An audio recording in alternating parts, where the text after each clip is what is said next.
Ако в шаха премахнеш царя, това означава край на играта. Но в геополитиката, понякога това действие може мигновено да превърне всички останали пешки на дъската в едни много безпощадни царици.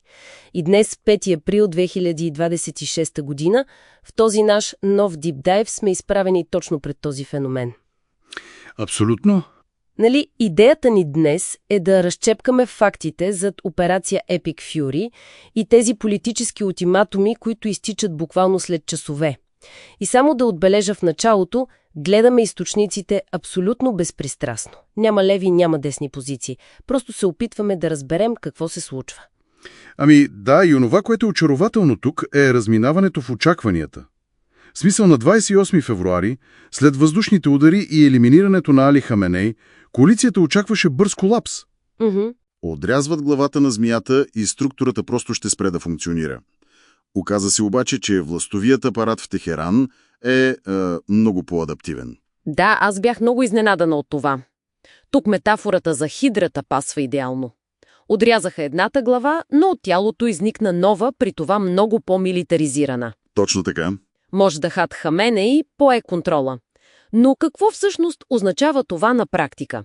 Защо липсата на централен лидер не доведе до тази очаквана капитулация? Основната причина е, че реалната власт се консолидира изцяло в ръцете на Исламския гвардейски корпус. За разлика от стария политически елит, който, все пак се опитваше да балансира между икономиката и външната дипломация. Да, те имаха някакъв прагматизъм преди. Точно. Докато гвардейците имат само един оперативен приоритет – оцеляване чрез тотална съпротива. Тяхната доктрина вече не търси компромиси. Логиката им е, че щом връщане назад няма, целта е просто да нанесат максимални щети на противника. И това го виждаме всеки ден на бойното поле, нали? Вече въобще не става въпрос за удържане на територии, а за една много асиметрична цена. Свалят високотехнологични американски изтребители, като F-15, и после отговарят на спасителните мисии с хиляди суперевтини дронове. Това е чиста математика на изтощението. Де-факто да. И когато говорим за изтощение, фронтовата линия много бързо се премества от небето над Близкия изток директно към световните търговски маршрути. Блокадата на Ормузския пролив? Чакай, нека те прекъсна за момент тук. Защото тук става наистина интересно. Щом споменем Ормузския пролив, всички погледи веднага се насочват към петрола. Той скочи до $120 за барел. И всеки път, като има искра там, се паникьосваме за цените по бензиностанциите. Не сме ли обаче прекалено обсебени от горивата? Може би пропускаме нещо по-важно. Ако свързем това с голямата картина, да гледаш само петрола е като да гледаш двигателя на колата, но да игнорираш факта, че нямаш волан. Ясно. Проливът не е просто петролна артерия, той е геополитическата тясна врата за критични суровини. Източниците показват, че блокадата на практика спира транзита на урея и сяра.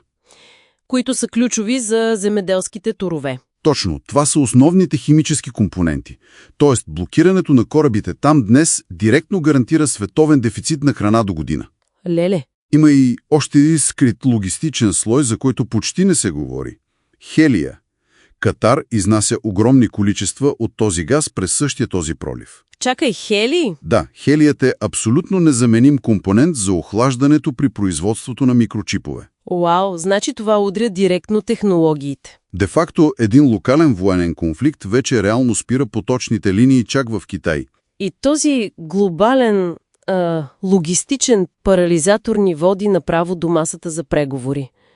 Или каквото е останало от нея. От едната страна стои ултиматума на Тръмп за 6 или 7 април, с искане за пълно демонтиране на ядрената програма. От другата Техеран отказва категорично и дори иска репарации. Да. Погледнато практично, как изобщо се започва диалог между две толкова несъвместими реалности? В момента класически диалог няма. Има само калибриране на натиск. Данните очертават 3 възможни механизма за изход. Първият е тактическо примирие. И двете страни да усетят толкова силно тази икономическа болка, че да направят минимални крачки назад, колкото да се отвори проливът. Ами честно казано, това ми звучи твърде оптимистично на фона на радикализираното ръководство, за което току-що говорихме. Напълно съм съгласен. Затова вторият и доста по-вероятен сценарий е война на изтощение. Идеята е коалицията да доведе Иран до вътрешен колапс чрез пълна изолация. Но това пък крие огромния риск от третия сценарий. Директно въвличане на великите сили. Абсолютно. Русия вече предоставя сателитно разузнаване на Техеран, а Китай има жизнено важен интерес проливът да заработи отново, точно заради тези чипове. Една грешна преценка и регионалният вакуум става глобален сблъсък. И така, какво означава всичко това за обикновения човек? Защото следващите 48 часа ще решат не просто кой е на власт в Техеран, а дали хората ще имат стабилни цени на храната и достъпни технологии през следващото десетилетие. Което повдига един изключително важен въпрос. Нещо, което остава някакси извън дневния ред на всички тези ултиматуми. Слушам те. Ако стратегията за максимален натиск наистина успее и доведе до пълен срив на иранската държавност, ако тялото на тази хидра бъде напълно унищожено, остава огромен геополитически вакуум. Когато държавният апарат рухне необратимо, кой или какво ще заеме мястото му, за да гарантира сигурността на най-важната търговска артерия в света?